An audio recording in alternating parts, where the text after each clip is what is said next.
I don't need to worry about it. This whole first idea of what they say, geometric mean. And I'm just going to bring this in here so you guys can kind of see what we don't need to worry about. There are a couple of definitions that this thing called geometric mean. Don't worry about it. We didn't do it. It's not a big deal. There's also special ratios that occur sometimes when you have altitude hypotenuse stuff. You don't have to do that. That's this one here. And the altitude part here. Anything with the geometric mean, okay?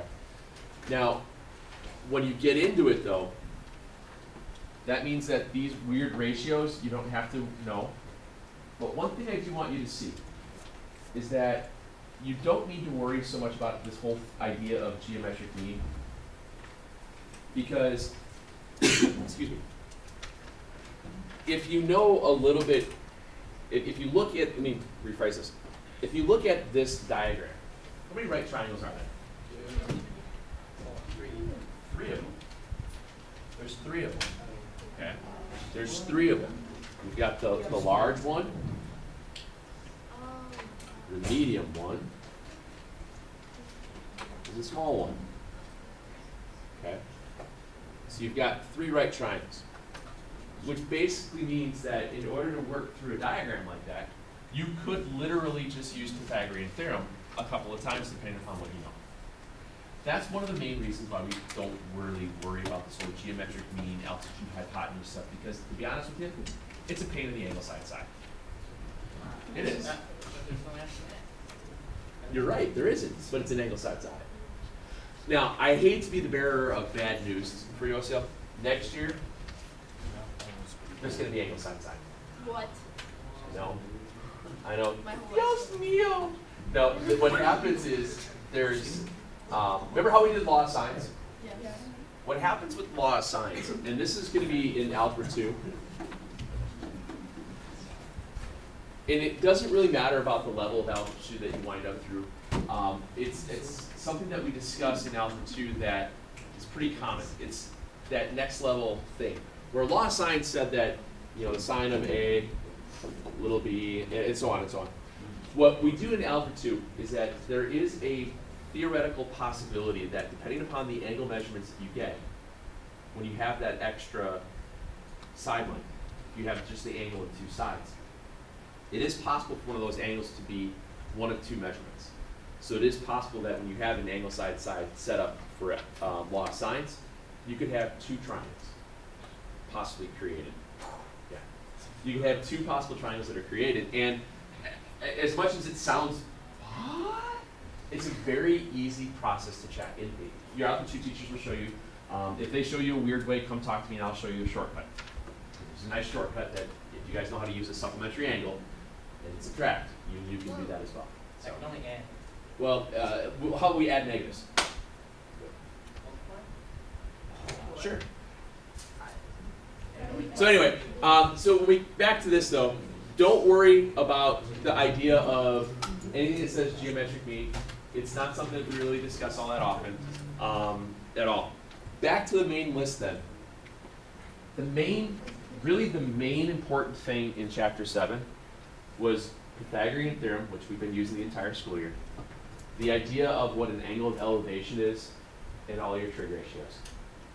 Those never changed. Those were always going to be the same throughout the entire rest of the semester, and we used them in basically every single section. So knowing the idea of SOHCAHTOA, 30, 60, 90, 45, 45, 90. Remember, do you need to know those specifically? The ratios of the 30, 60s, and the 45s. Not necessarily, because you can always fall back on trig, because it'll work. The only thing that can happen is that sometimes your calculators might give you a decimal equivalent, but yet you might have terms of perfect square, like not perfect squares, but with radicals, with the square roots in your answers. So on the final itself, you have to spend a little bit of time to go back. We have to go back, don't interrupt. We have to go back into double checking your decimal equivalencies. Okay? It's a very, very common thing. It's not a difficult thing. You guys all know how to press double arrows to check stuff out. Okay? So it's not a big deal. I will tell you this though, as you get to Algebra 2, in Algebra 2, you will have to know how to work with 30/60s and 45s because it is the basis of these two triangles. These two triangles are the basis of the entire trigonometry that we deal with when we talk about what's called the unit circle. All of trig that we do in Algebra 2, whether it's in the regular Algebra 2 or the honors class, it's all based off those two. So even if you weren't super awesome at it this time around, you're going to become super awesome at it next year because we're going to beat you over the head with it with a 30, 60, 90 stick. We have those. That's a whip, not a stick. I mean, I don't have a stick or a whip. Oh. Well, we can use this and call it the 30, 60, 90 eraser, and we just can throw it at your head. But that's just free, so wouldn't that be like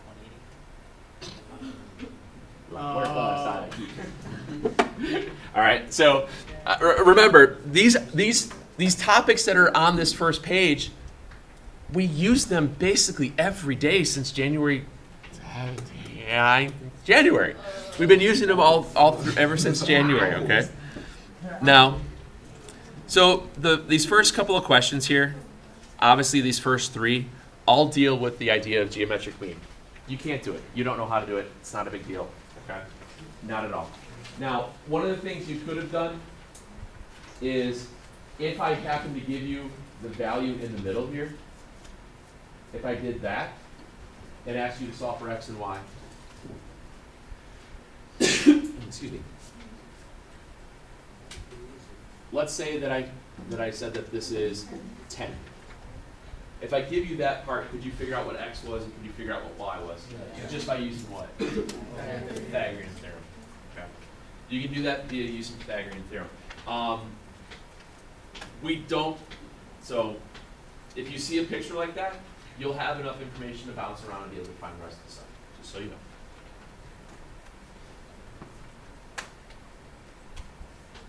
So wait, we don't have to do 1, 2, and 3? Nope, you don't know how. What do you do? Pythagorean theorem, good. Pythagorean theorem, real quick. We set it up. 4 root 7. We have n squared plus 12 squared is 16 squared. 4 root 7. What do you get? 4 root 7.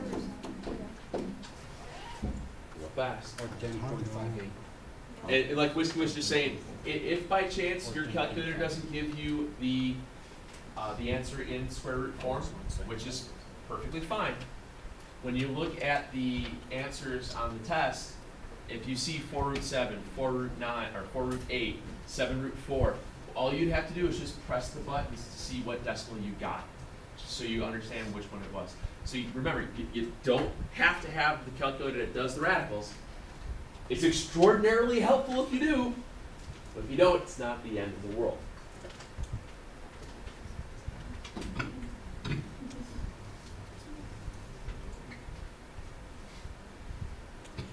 Now, in 5, you can go one of two ways.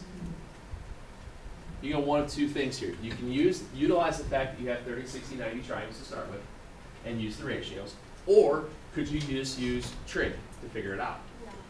Does it matter which one you use? No. If you use 30, 60, 90 first, I'll show you both ways.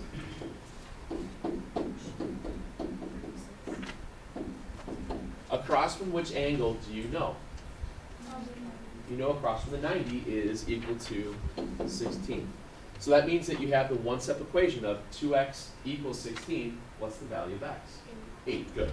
So that means that across from the 30 is 8. Across from the 60 would be 8 root 3. So back to the diagram then. Here's my 60, so this is 8 root 3. Here's my 30, so this would be 8. If you had to use trig, you knew that you had the 60-degree angle. B is your opposite. 16 is your hypotenuse. What trig function? Sine, very good. I could have said sine of 60 is b over 16. Moving this over, and you should get the same number. I think your calculator will put that in terms of the radical for you. But it works out. All right. Now, bounce to the second triangle. Second triangle obviously is a right triangle, and it's an isosceles right triangle because you've got the congruent base angles. Therefore, you could write it out as your 45, 45, 90. Oops.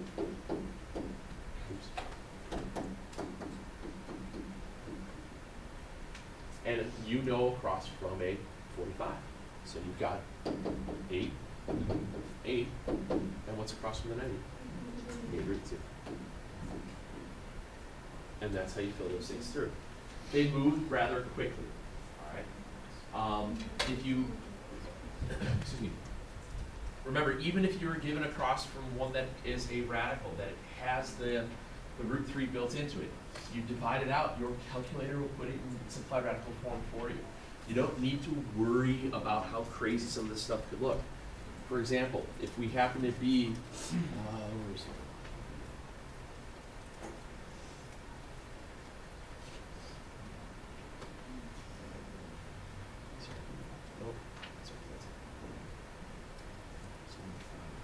Oh, I thought I had it. Yes.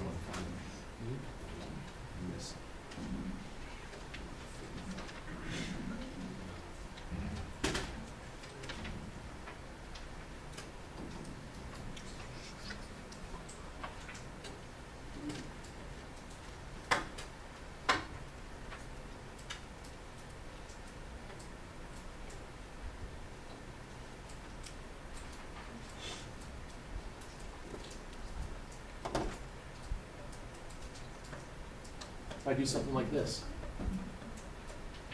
if I look at something like that, obviously it's not on what you have there. You have to use a couple of the ideas that you already have. We have a square on the one side and a 30, 60, 90 triangle on the other. And in this example here, the 6 has to come in here. Yosef. Oh, never mind. Now, this is a good example of what you have to do when you don't have a clean number across from a 60. Think about your ratios. You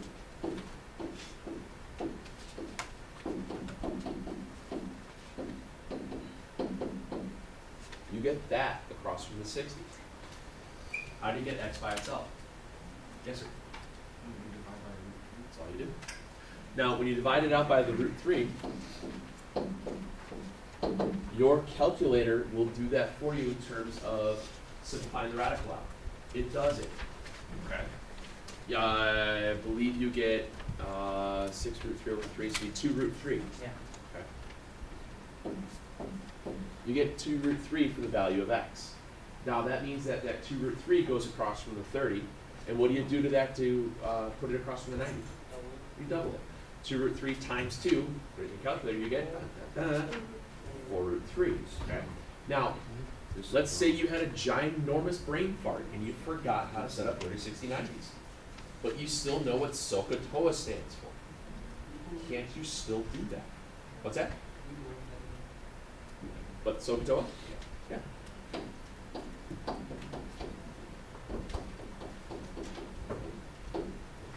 SOHCAHTOA. SOHCAHTOA is the ratios of the trig stuff. Yes, sir. How this works is sine is opposite over hypotenuse. Correct. Cosine is your top, so it would be cosine adjacent over hypotenuse, and then your TOA is tangent opposite over adjacent. Correct. Remember, everything is all about perspective with trigonometry.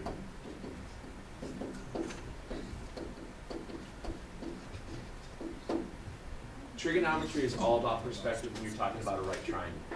When you're looking at right triangles, it always depends upon what angle you are. Will you ever work with the 90? No. You'll never work with the 90 in geometry. You'll next year. So if you place theta there, remember, your angle always looks at its opposite. You always look at your opposite, no matter where you are. because across from the 90 will always, always, always be the hypotenuse. And that's how we set up trig ratios. If we understand what you're looking at and where your hypotenuse is, by process of elimination, that leaves you the adjacent. Okay? So if I'm looking at this one, if you go back to the idea of not knowing how to do the right the 30/60s, yes, sir. Is there, like, I know you have 45, 45, 90, 30, 60, 90s. Would there be like another one? No. Or, okay. No, and one of the things, you've seen this come up before. Remember how when you take like the sine or the cosine of like 75? Yeah. See how, remember how it was like that, you had an extra 2 square roots in the answers? Those are half angles and double angle forms. Actually, see, yeah, half angle formulas. In pre-calc, we talk about half of 30 degrees is a 15. You can add that 15 to a 60. There are weird things, but it's still just the 2 regular triangles. In this case here, opposite my 60 is what?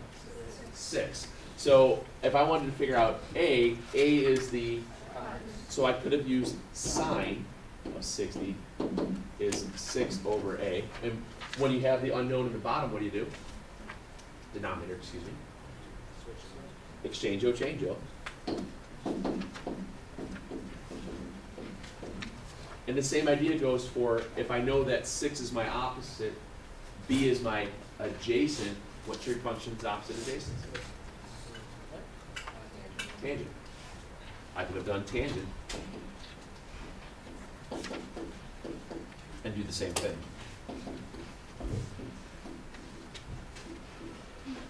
So even if you forget 30, 60, 90s, 45, 45, 90s, if you forget those ratios, you can always go back and remember SOHCAHTOA. It's less words. It's a little easier to remember, to be honest with you. You know, it'll work because there's nothing on the final that says using your 45, 45, 90 ratio, solve for x. It doesn't say that. That would be so It would be. Especially in that place. especially in What's that? sounds like the case.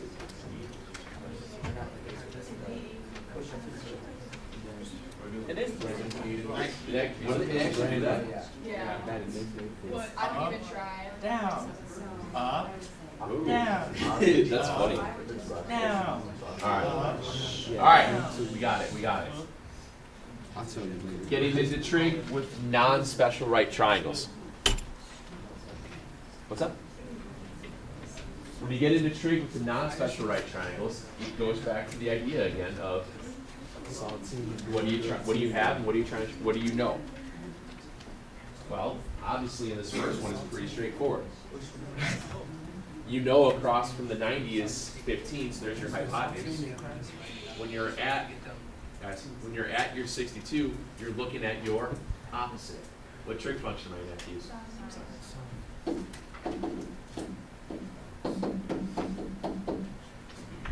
Okay. All you got to do then is multiply that by the 15.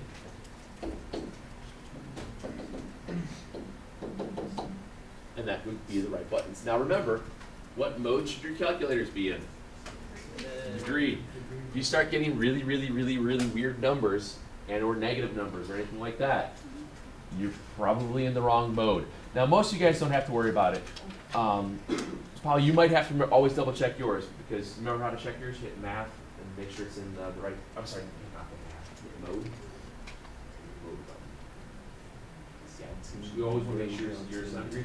Because let's say you accidentally drop it and your batteries fall out, it'll reset itself to radian. You don't want that. Alright.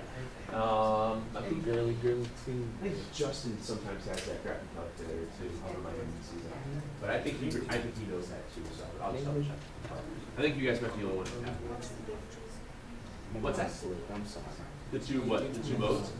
The two modes, Isn't that what they use next year? yeah. Radian mode talks about degrees in terms of the unit circle. The unit circle starts at 0. It goes around counterclockwise to 360 degrees. We also say that 360 degrees to get around a circle is also the circumference. Circumference of a circle is 2 pi r.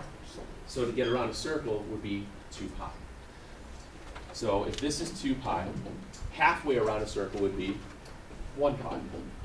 Half of a pi would be half of a pi. So think of this as 1 half, 2 halves, 3 halves.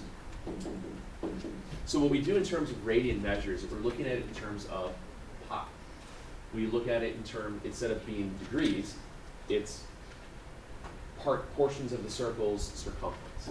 It's more of a standardized thing rather than degree measure. Real easy one to think of. What's half of a half? A quarter. Well, that would be 45 degrees, wouldn't it? Well, that's pi over 4. What's a third of 90? 30. Well, that would be pi over 3. Okay, this I'm is- sorry, not pi over 3, that's pi over 6. Sorry. It'd be pi over 6, and then this is pi over 3. As it goes on and around. So you know what's weird about that ingenuity that students teaching online trigonometry? That's What's it next? Well, what's really easy about this, guys, and most of you guys will freak out when you see this, just count this.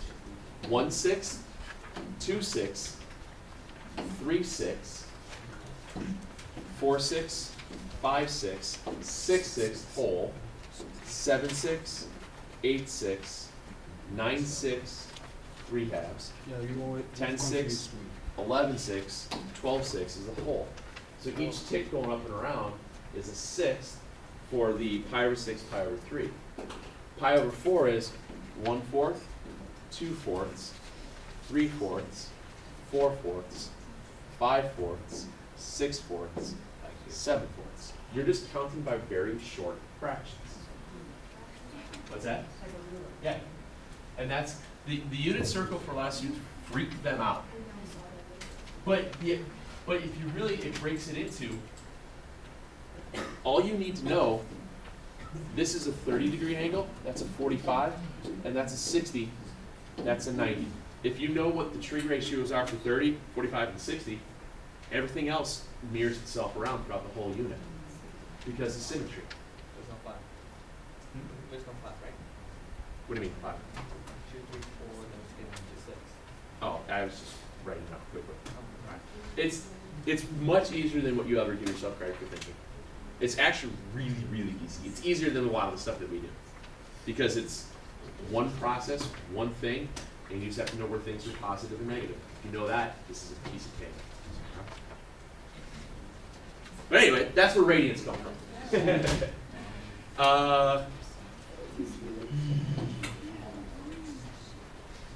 What trig ratio you're going to use on 7? Cosine. I'm going to use cosine on this one because I'm trying to find the hypotenuse and I know my adjacent. I remember 41 would look at its opposite. There is nothing here, but I have an adjacent. So it's going to be the cosine.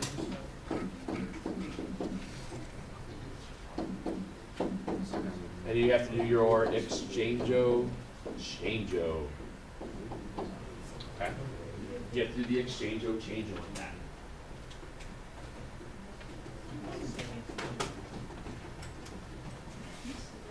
Maybe 41 cosine 12. No, 12 divided by 41, cosine 41. Now, what was different when you had to find an angle, you had to press a different button. When you had to do this, and remember, we spent a ton of time writing these out before we even press buttons. Now, if I need to figure out what angle A is, I know my 8 is my opposite, 11 is my adjacent, which is tangent. So the tangent of angle A is 8 over 11.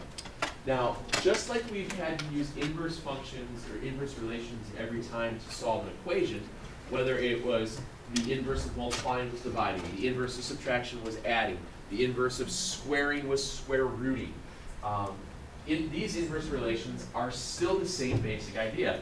To undo a tangent, you would have to inverse a tangent, which meant you had to press buttons on the calculator.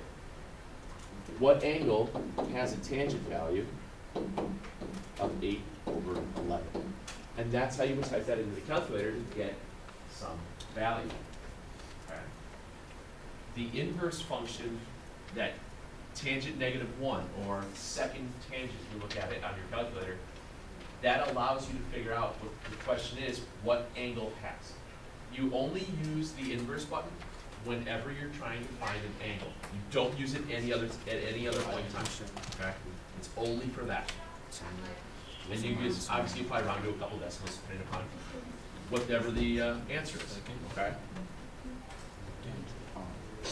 And we did a lot of those. Lots of. Did you get 36? What do you guys get for that? 36.02. Okay. We'll just keep 36. Just remember, whatever the answer says for it, it might be it might be 2 decimals, it might be 1 decimal. You just have to remember how to just to look for what it says on the actual final stuff. Because honestly, I don't remember how many decimals it rounds it out to. Let me see. Where was the other one I wanted to show you real quick?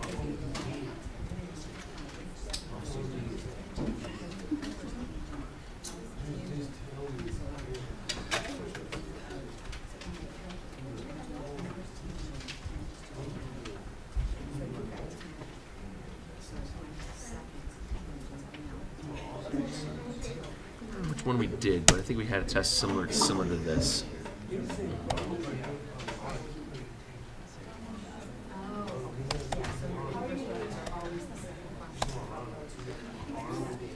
How do you tell whether or not you have an acute, obtuse, or right triangle? Remember this?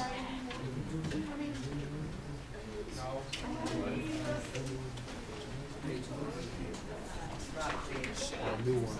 Angelica.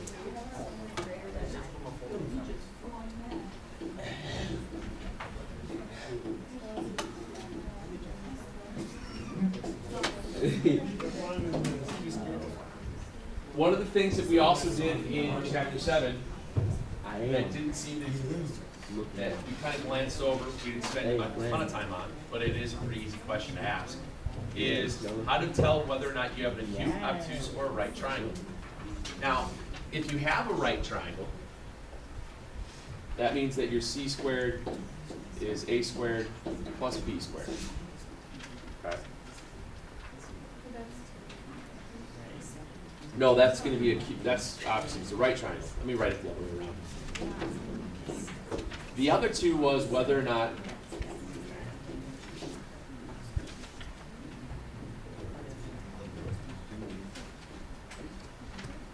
the other two were bigger or smaller. Okay. We did. This was one of the first things that we looked at with the right triangle stuff.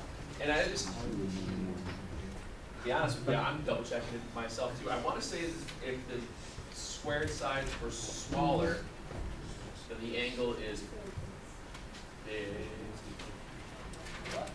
I think it's acute, it's smaller than c squared, obtuse, it's bigger. I'm just double checking before I say something Didn't we wrong. always write it with the hypotenuse, the c squared on the left side? That's what I thought we did. That's why I'm double checking. And so because if I think c squared is less than the square of the legs, it's acute. If c squared is greater than the It square was- of the legs, it's acute. right, I think that's right. I'm just making sure I'm not in complete confused with this. Yes, if c squared is smaller, it's acute. Yeah, you're right. I was wondering why I wrote it that way for some reason. Yeah. So remember it this way.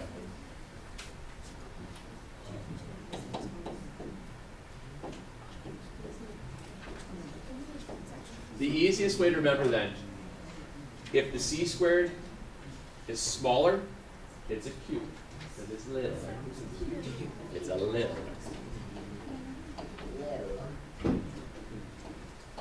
But here's the kicker. How do you know which one of those 3 values is going to be playing the role of the c squared? You don't. How do you figure it out? What's that? It would have to be the biggest one. Which means, I don't know about you, I'm not quite sure which one's bigger, 2 root 2, 2 root 3, or square root of 19. So I would probably get the decimal form of them just to get an idea of knowing which one to set it up as. So in your calculators, you would just type in 2 root 2, hit enter. Your calculator might actually say what is it? It might actually say 2 root 2 again, so you'd have to hit your double arrow.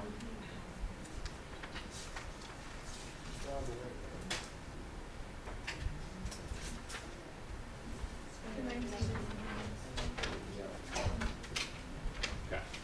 So what you're going to do then is just take and check, is the square root of 19 quantity squared? Is it smaller, bigger, or equal to 2 root 2 quantity squared or 2 root 3 quantity squared? And just put those in the calculator. Okay. Just what's that? No, because you have to square them. Remember, you got to check them that way. Correct. So what I would do then is just type in parentheses 2 root 2 squared plus parentheses 2 root 3 squared. I type that in, get that decimal, and then I type in my square root of 19 squared and see which one's bigger. Well, the c squared is smaller than the a squared plus b squared. And just remember the square root of any number squared is that number. The square root of jump squared is jump. Okay.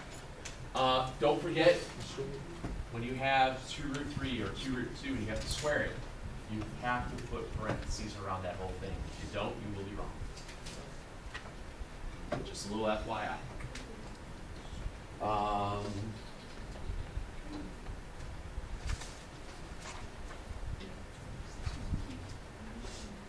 Did we do answers of your question?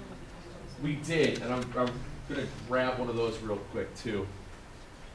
And those were pretty quick, pretty.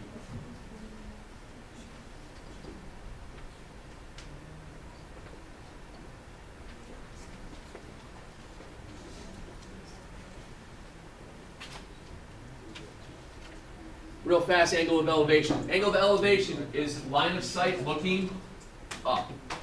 Angle of depression is line of sight looking down. So a point is 196 feet from the base of a redwood tree. So you have to have a tree. It's red too. Thank you. That looks more like a water tower. It does. Don't be haters. It's a water tower. It's the red water tower. Remember, a lot of times you might have to make a quick sketch. It might have something where it writes out, well, hey, the angle of elevation to the top of a tree is 74.3 degrees. You know that you're 196 feet from the tree. How tall is the tree? What trig function are you going to use?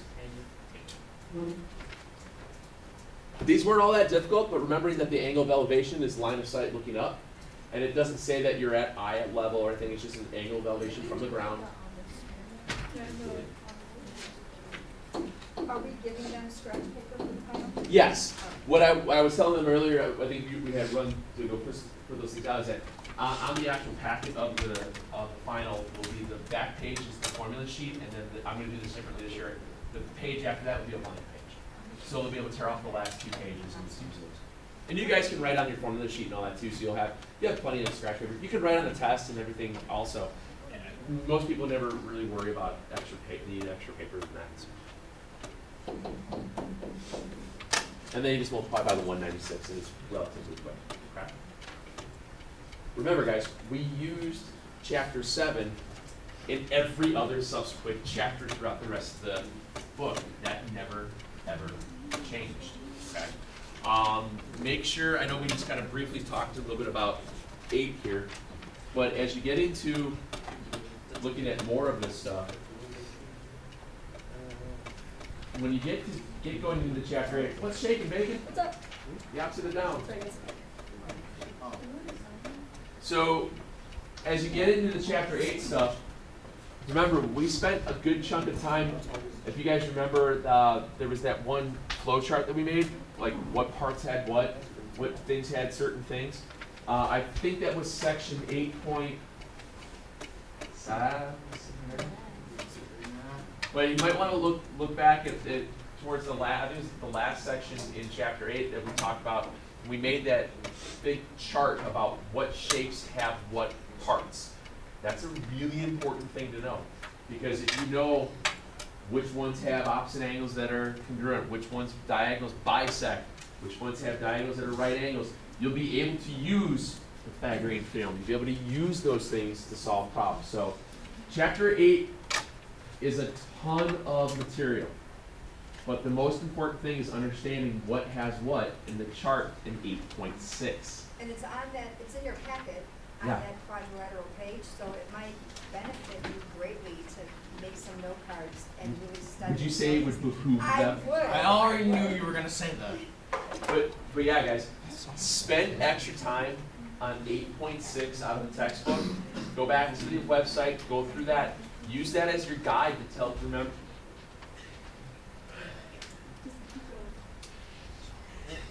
Use that as your guide as far as helping you remember what parts have what. It's kind of important, just a smidge, not a smidgen, but a smidge. Okay. Get 8 done for tomorrow, and then if you finish up 8, get cracking on 10, so that we can start working through that. Okay.